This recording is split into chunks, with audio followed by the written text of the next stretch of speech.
Oh, interesting. These are both masculine energies. Well, a masculine version of this energy, right? So the high priestess is the feminine counterpart, and then the empress is the feminine counterpart. So that's very interesting. Anyway, this is how do they feel about you? We have 3 piles here today. We have the Hierophant, the Emperor, and Temperance. So go ahead and pick your pile and we will get started.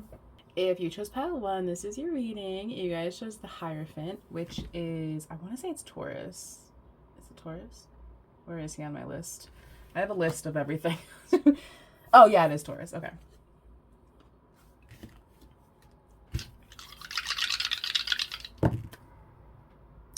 Jupiter 3 and Aries. So you or your person could have Aries, Gemini, Taurus, or Sagittarius energy in your chart, or you could have significant aspects to your 3rd house or your Jupiter.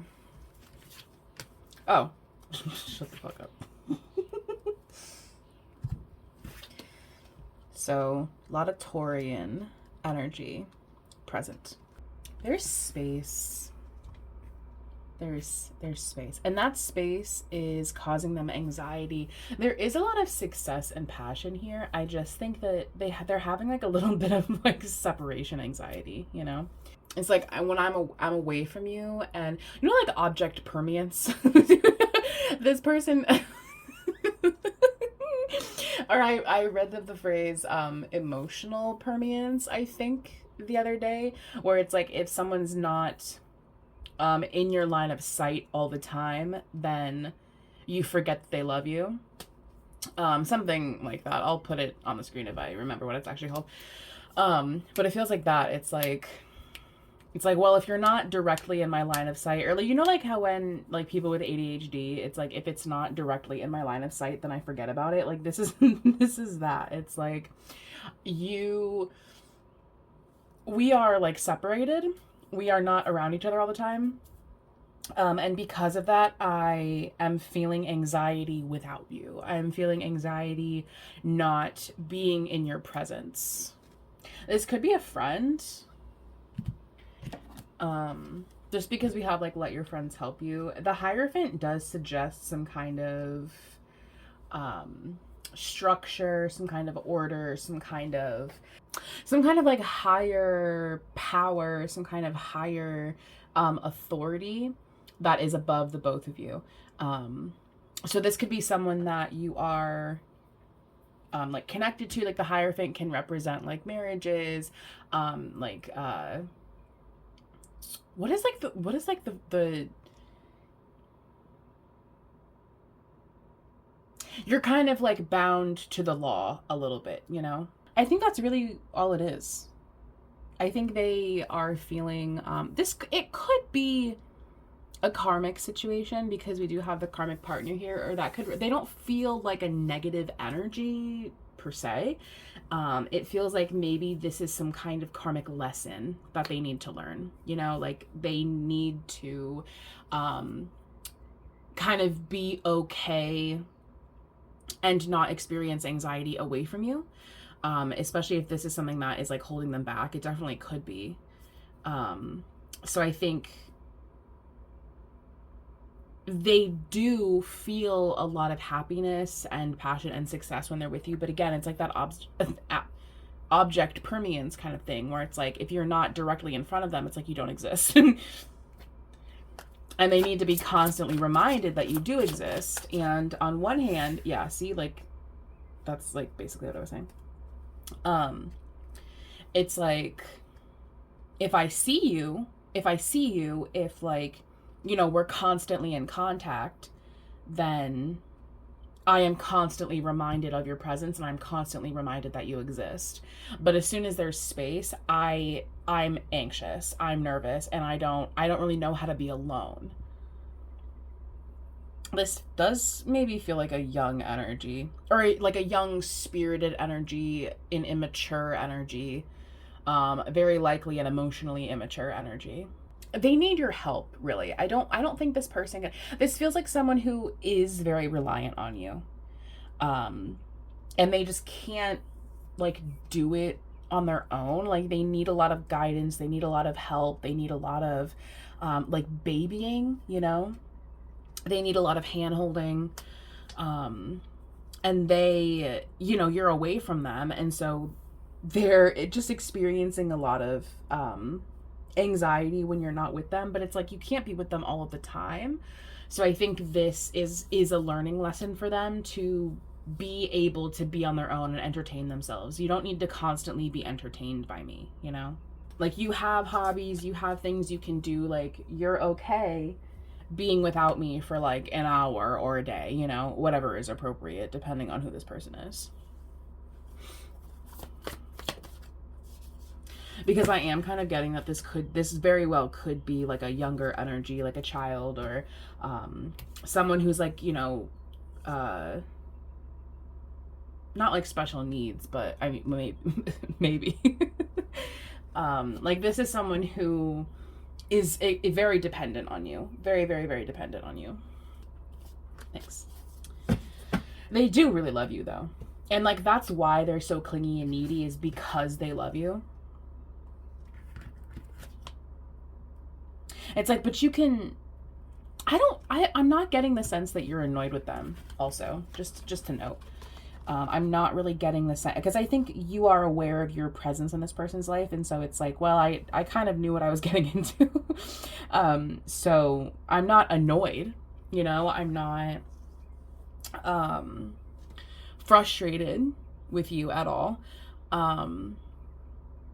I think it's just when, like, you know, we can't be together every single second of every day. Like at some point I have to take a shower, at some point I have to eat, at some point I have to use the bathroom, you know what I mean? So it's like, I can't be with you all of the time.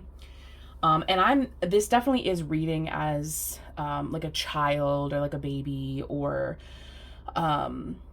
like someone who, you know, like has special needs, and you know, you are a caretaker to this person. But it might not be that extreme. It could just be like, you know, a friend, or like a very like someone in crisis, or, you know, something like that. So take it how it resonates for you, my loves. But I do think that when you are away from this person, I do think that they take it as like a slight rejection. And that's why they kind of freak out. Like they kind of like freak out. I mean, they might, I don't know. They kind of like, that's why they have such a high level of anxiety when you're away from them, because they don't have the emotional capacity to understand that just because you're not around something all the time, it doesn't mean that they don't love you or that they're not like here for you. It's just they kind of struggle for that. Again, it's like one of those things where it's like, if you're not in my line of sight, I forget that you exist. So for this person, it's like they really don't have a lot of emotional intelligence, I'll be honest with you. They're not particularly emotional. And if they're a child, then it's like, yeah, duh, they're a child. You know. But if this is someone who is grown, I think it's just that they, you know, maybe they had like a lot of people who left them when they were a kid, like they have abandonment issues, and so that's why it's kind of tough for them when you leave, because they have experienced a lot of people who have left them in the past. So this is definitely like a trauma for them. Or if they're like a baby or a child, then like it's because they haven't learned like that life skill yet, you know, and you are teaching them that life skill.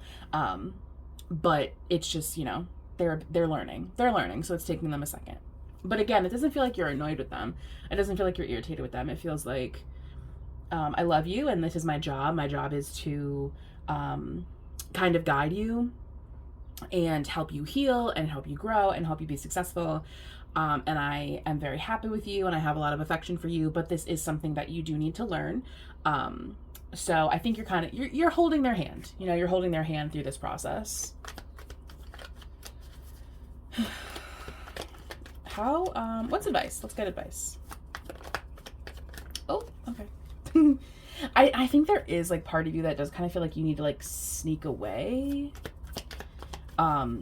because you do need to be a little sneaky when it comes to leaving this person, because I know that if I like outright hey, I'm leaving, then they're gonna like start crying or throw a fit or, you know, whatever it is that they do, or they're gonna have this anxiety. It's like, but if I just disappear, like if it just doesn't, if it doesn't involve, you know, if it's not, if you don't like see me leave, if you don't see that, then it doesn't exist to you and it's not real to you anymore. So I do think that there is a level of like sneaking away that is required when handling this person. Because again, like I think the crying over spilled milk, it's like, well, if they see it, if they see you leaving, then there's a lot of like swords, which is mental energy. So I definitely think that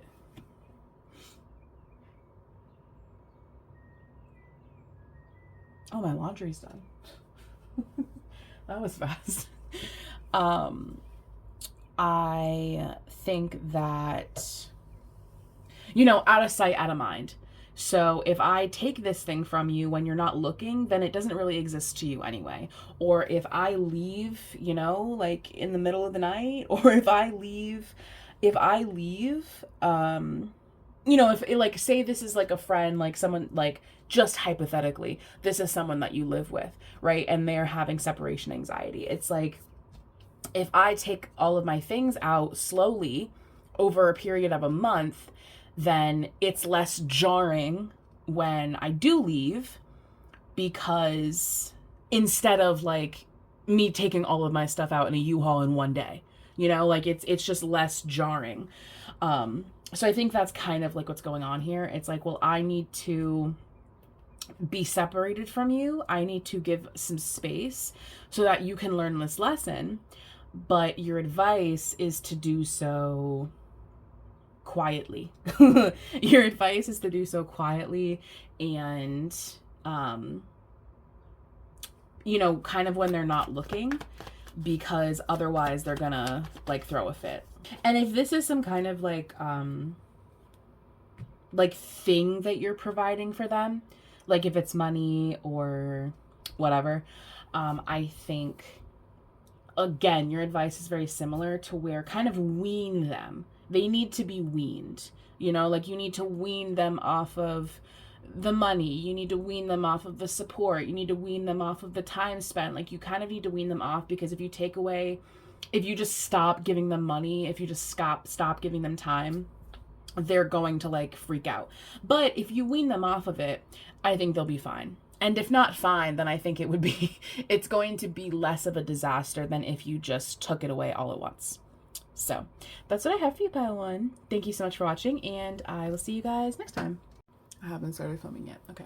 If you chose pile 2, this is your reading. You guys chose the Emperor, which is Aries' energy, right? Yes, Aries. 10, Sun, and Scorpio. So you or your person could have Aries, Scorpio, Capricorn, or Leo's energy in your chart, or you could have significant aspects, significant aspects to your 10th house or to your Sun. And also possibly aspects to your Neptune. Good energy, it feels like so far. This could be someone in some kind of position of power, just because we have the Sun, the 10th house, and the Emperor here. Either way, I think this person is very confident in you.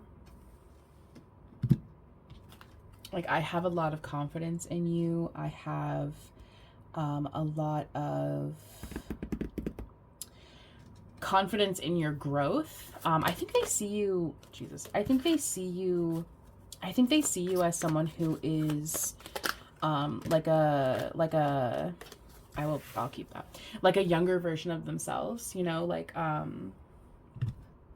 it's like I see you as like a little mini me, you know, like a little like what is it, like like going with the boss reference, like I'm like CEO of the company, but I see myself in you. I think one day I could pass the torch to you, and I think one day, you know, you could also be CEO of the company, type of thing. You're like my little prodigy, you know. And because with the youthful love, I definitely think that this person sees you as like a young, like, energy. But despite the fact that, like, you're younger than them, I think they see a lot of confidence in you and a lot of growth in you. I think you're growing really rapidly and also really, like, well, you know, like you're definitely growing into what you need to be growing into. And also they see a lot of growth for you in the future. Like, I really see you going somewhere, you know, within the company or whatever. And we do have this home and family card here, so I don't know what that represents. It could be because we have like money energy here. So I'm not sure what that represents. It could be like a family business, or this could be like a father or a parent or whatever, or you could work with home and families because we have like this kind of vague money energy here. Yeah, because I think they see you as very wise, you know? They see you as very wise. They see you as knowing a lot. You have a lot of knowledge. You have a lot of like good ideas. You have like a good grasp of what this person wants for the company, you know? And I say company, but that could be like family business, or it could be like, you know, the lineage, you know what I mean? Like it could be anything. They really like you. Like they really like you a lot. They really have a lot of faith in you, you know? It's like if I were to, you know, if I were to pass the torch to you, if I were to, you know, put you into some kind of position of power, I have full confidence that you would align with the family values, that you would align with the company vision, that you would align with that. Also, spiders build homes, and we have the home and family card. So I definitely think that this is some kind of home thing. Either, you know, you work with homes, you work with families. This is about a home. This is about a family member. Because like when I retire, right? Like when I am at peace, you know, like when I have left this world, when I have retired from the company, when I have to eventually give my role to somebody else, I see you. I see you carrying on the legacy. They definitely are talking about you, like for sure. Like without a fucking doubt. They're talking to other family members, other people, like, yes, like I want this person to like, yes, they are young. Yes, I know that, you know, maybe you don't see a lot of potential in them. Maybe, you know, they're not ready yet, but I know that this person, like this person's going to be the face of the company, or this person is going to run the business. This person's going to carry on the family name. This person is who I want as my successor. Is that the word that I'm looking for? Successor? Predecessor? No, predecessor is pre. That's before. So yes, I want this person as my successor. Oh yeah, there's that age thing again. I definitely think that like you're like very new to the company. You're very new to this world because we have the world here. Age, the world, I see, desire. You know, it's like I definitely, yeah, like I definitely see this person as I have a lot of confidence in you. I really see you as, and because I think you hold the same values as them, I think you are someone who's like a little rebellious, who's a little bit of a trickster, you know, like you're a very like young energy.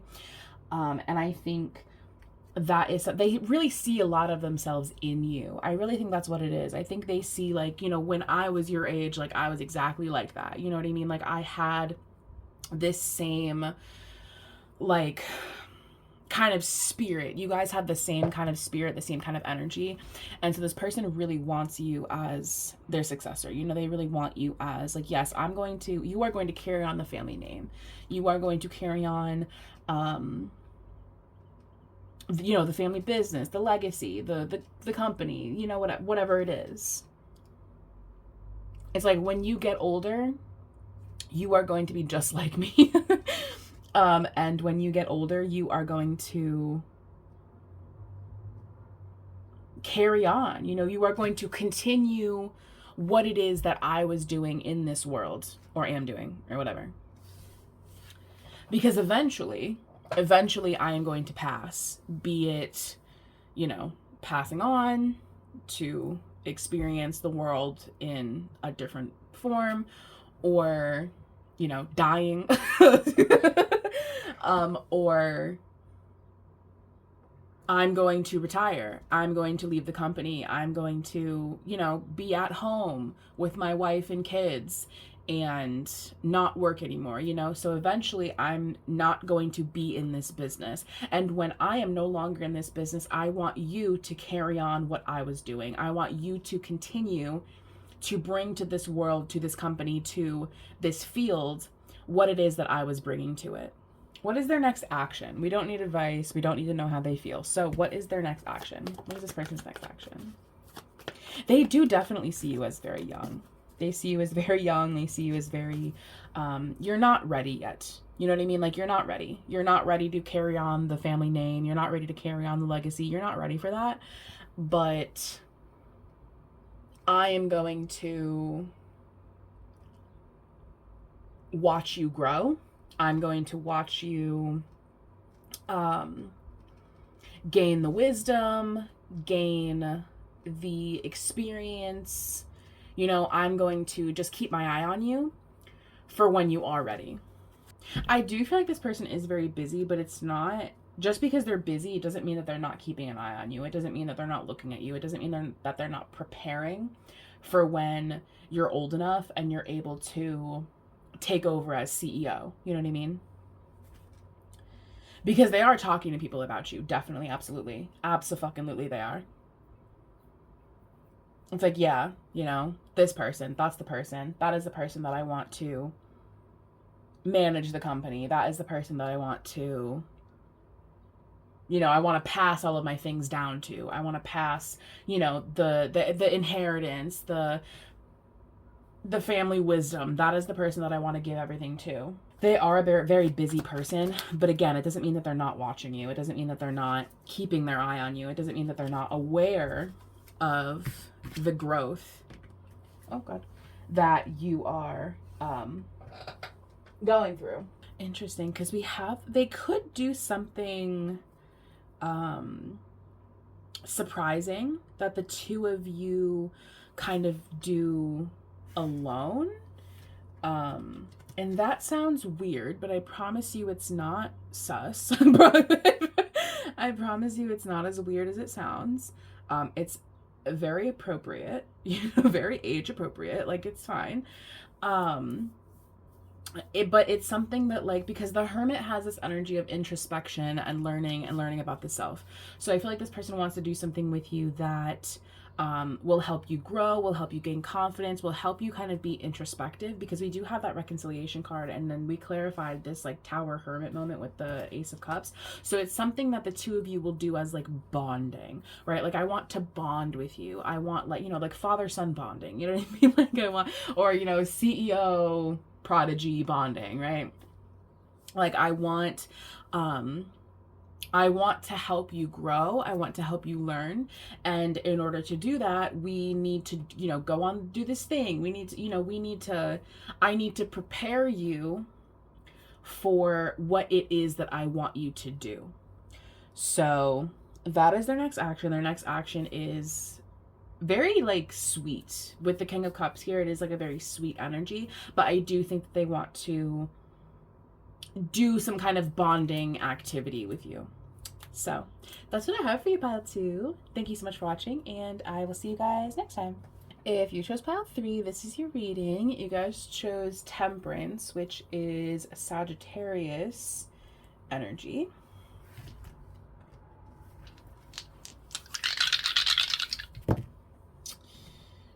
We have Neptune. We have Neptune, Cancer, and the 11th house. So you or your person could have Cancer, Sagittarius, Aquarius, or Pisces energy in their chart, or you could have significant aspects to your 11th house or your Neptune. I will take this one that fell, which is Leo. So now Leo's energy as well. I think they are afraid, fear, right? But I think at the same time they are aware that they are strong enough to get through whatever this is. Whatever this is their destiny. And I think they are pushing through the fear and trying to go with the flow and trying to be patient and allow the universe to do what it does. Whoa. Whoa. Whoa. Well, I guess this person's your soulmate. Like, you know.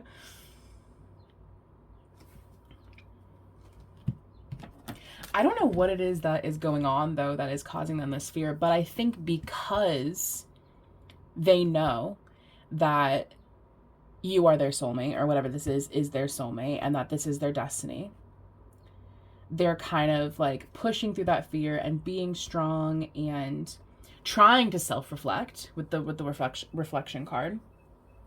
I do think that if this is a person, they're definitely a very high-level soulmate, because we have the reflection card, the destiny card, like we had multiple soulmate confirmations. Like, this is definitely someone extraordinarily significant in your life.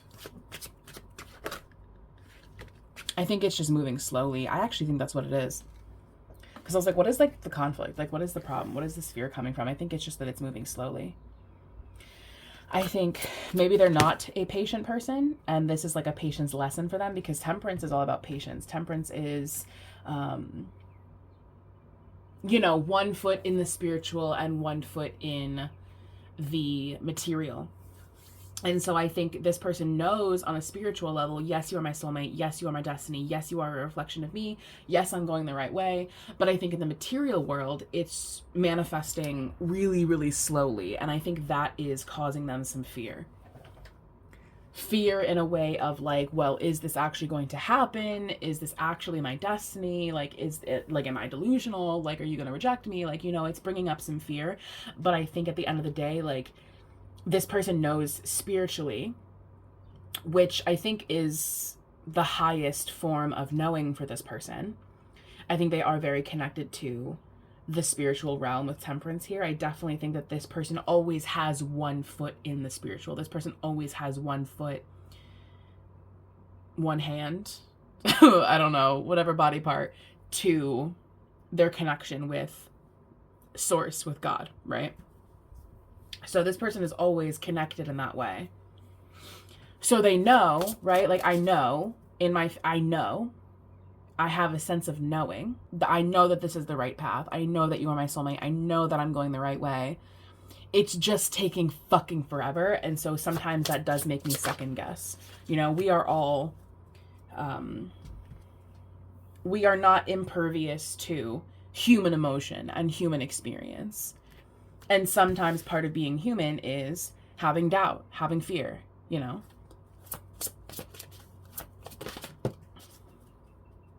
But they are very spiritual. Super duper spiritual, super spiritual person. They could have dreams also. They could have like very prophetic dreams. This person has a lot of fire and water energy in their chart. They're very water, fire forward. Oh my God. Yeah, they're very spiritual, you know? Like, I know. I don't need to question if this is my soulmate, if this is my destiny, because I know that it is. I just think it's taking a really long time. And again, like, if this is you, then I don't think you even really need to question if you're on the right path. Like, if this is you, like, I don't think you need to question that. I think you are. I think you are on the right path. I think this is the right path for you. I just think that unfortunately, sometimes things don't manifest for us in the physical, regardless of how strongly we feel them in the metaphysical. So it's going to take a second, you know, it's taking a minute.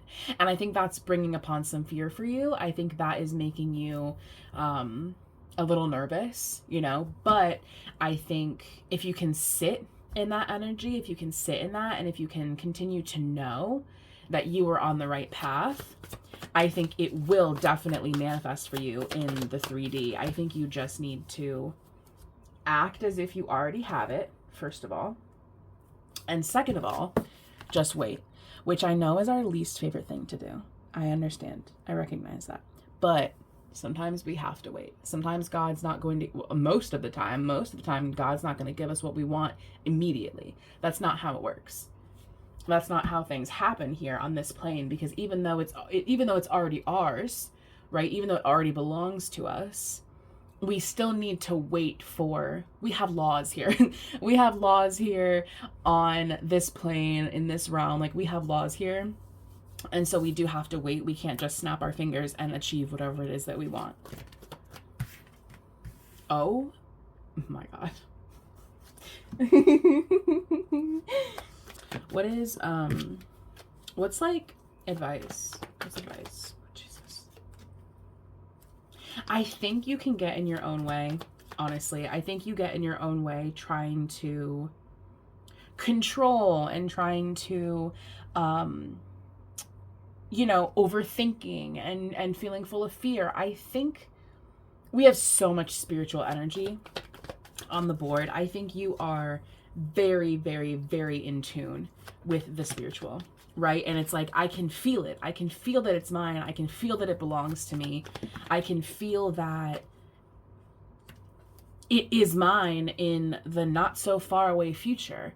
And because I can feel it, I want it. Because I know that it's mine in the ether, in the 4D, in the fucking spiritual plane, whatever you want to call it. That is bringing me a lot of fear and mental stress. But your advice is to just know, you know, just know that it does belong to you. Know that try not to become overcome and overwhelmed with the fear, because fear is a very, very strong emotion. And I'm not saying to push that emotion away. I'm not saying to not feel that emotion, but try to remember that when you're having these fears, when you're having these anxieties, they're not necessarily real. Just because we feel something doesn't mean that it's real, right? So I think your advice is to know that it is yours. It is yours, and it will be yours because it is already yours. You just need to wait for it. And I know that, like, that sucks. I know that, like, you want it right now, but it is coming to you. It definitely is. It's just going to take a second, you know? God has to do what he does. You know what I'm saying? Like, he's got to do stuff. This is like super, okay, that's like better. Like, we have to, again, like, we have to obey the laws of this world. So just because it is ours in the future, in another reality, in the 5D, whatever it is you want to call it, like, and it's not ours in this world, doesn't mean that we're never going to have it. It just means that it's going to take a second. So remind yourself that it is yours. You will have it. You just have to wait. So that's what I have for you, Pod 3. Thank you so much for watching, and I will see you guys next time.